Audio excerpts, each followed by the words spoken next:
What's the biggest reason OKC won this title? Well, it's because of that brother right there, who, by the way, I want to applaud for reminding America and the world what you play for. Shai Gilgeous-Alexander is something spectacular. Shai Gilgeous-Alexander is doing something that none of us were prepared for. He's not just having an MVP season. He's not just leading the best team in basketball. He is truly, legitimately becoming an all-time great. He's averaging 32.5 points per game. And in the process, he just joined a list that hasn't existed in nearly 40 years. SGA just became the second player in the last 50 seasons to record 16 games of 30-plus points through the first 19 games of a season. The only other player to do that? Michael Jordan, in 1987. Since then, 37 on the Suns, 38 on the Warriors, 35 on the road in Minnesota. Oklahoma City is off to a historical start this season, and SGA is the reason why. We all know OKC is an elite defensive team, but offensively, this entire system only works because of him. Without Shai, the Thunder are bottom 5 in the NBA for offense. With him on the floor, they turn into one of the very best. What SGA has been able to do so far this season is something we've never seen before. He was never scouted as an MVP-level prospect. An all-time great outcome wasn't even on the table coming into the NBA. And yet, here we are. Because if Oklahoma City pushes for 70 wins, and if Shai keeps this up, he's going to force his way much higher on the all-time rankings than people are ready to admit. Before we get into how Shai's been scoring at this level, we first need to understand the foundation that's allowed this historic outburst to even be possible. SGA now owns the second longest streak in NBA history, 4 consecutive games with at least 20 points, trailing only Wilt Chamberlain. He reached 100 straight games with 20 or more in a win over the Grizzlies. And the consistency required to pull that off, especially from a guard, is pretty much unheard of.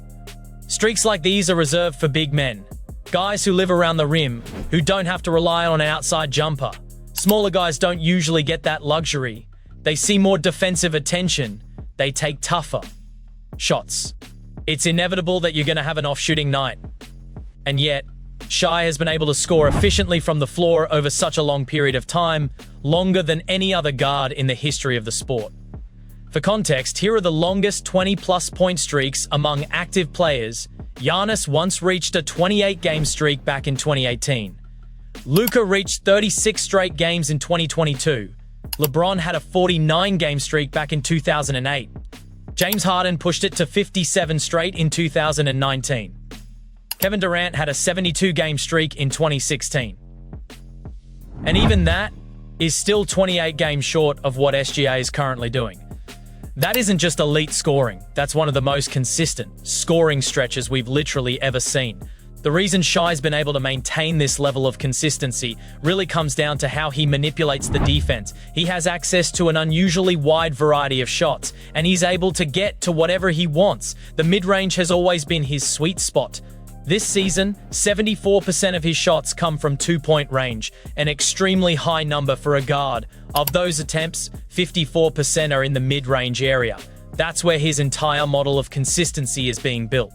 Night in, night out. From every section of the mid-range, Shai shoots over 50%, 53.5% on short mid-range jumpers, 57% from 10 to 16 feet, and 50% on 16 to 24 footers. It simply doesn't matter where you force him to take a shot.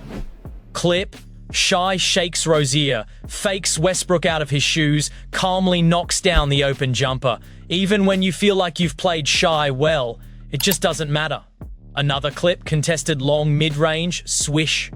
What's made Shai even more difficult to deal with this season, though, is the three-point shooting. That's been one area of his game that lagged behind in seasons past. Last year, he shot a solid 37% from deep, but that clearly wasn't good enough for him. He spent a large portion of the offseason getting better as a deep shooter, and now he's up to a staggering 43%, a change that has completely altered the way defenses have to cover him. In seasons past, teams would go under ball screens, clog the paint, and essentially dare him to shoot from three, just to take away the mid-range and the rim. Even then, Shai found ways to punish those coverages. But now, with him confidently stepping up and knocking down those deep shots, Defenses no longer have that option. They're being forced to guard him higher up the floor, which then opens everything up. And that's why he's having a career year from mid-range, shooting over 50% from every spot. With this one change, it feels like Shai has become completely unstoppable. It's the biggest reason he's second in the league in scoring, while ranking just 41st in minutes played. Luka Doncic currently leads the NBA in scoring, but he also plays the 6th most minutes in the league. So when we ask, who's the best scorer in the league right now, there's really only one answer, and it's SGA. Ultimately, the way Shai props up an offense that simply isn't good without him is something that doesn't get talked about nearly enough. Yes, OKC would obviously still be a great defensive team without Shai. They'd probably stay competitive just because of that alone, but their ability to consistently put the ball in the basket, that would completely evaporate. And too often, that reality just gets brushed aside. Where Shai becomes truly dangerous, though, is in the moments where he has to completely take games over. We saw a great example of that recently, closing the first half against the Clippers. The Clips were content holding a 6-point lead after the first quarter, but that quickly changed. Quick cut montage, Shai uses strength to free himself from Collins, hits a tough one-footed jumper, splits 2 defenders out of a high screen, finishes with an up and under, uses a go screen from Chet, freezes Dunn, gets to the cup. Then comes the defense, erases a mistake with a chase down block on Zubac. Moments later, meets him at the summit for another ridiculous block. I mean, that is a ridiculous defensive play for a point guard. And that's exactly why we talk about SGA's defense, because there aren't many guys at his position making plays like that. Finally, coming back down the floor, SGA knocks down an off-balance floater. And just like that, Oklahoma City leads by 9 at the half. A 15-point swing powered by SGA dominating both sides of the floor.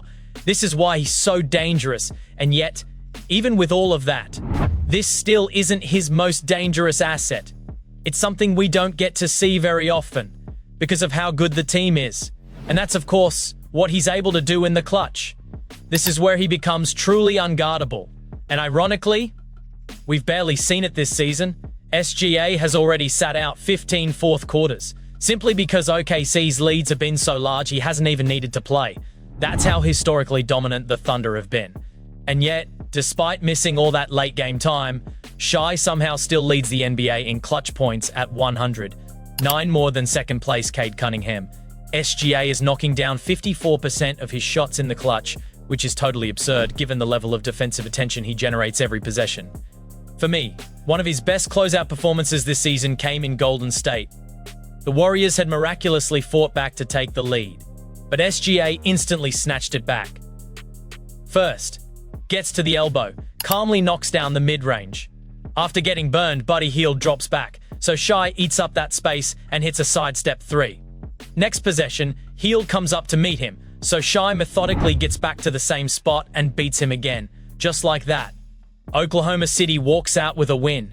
SGA took complete control. It's really just that simple for him.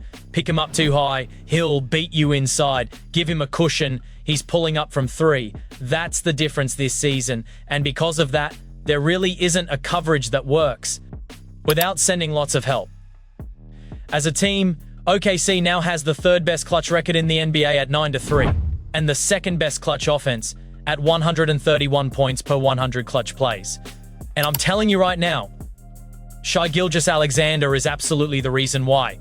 Historically, clutch performances like these translate directly into the playoffs, because the intensity and execution of clutch regular season minutes mirror what we see over a full 48-minute postseason game.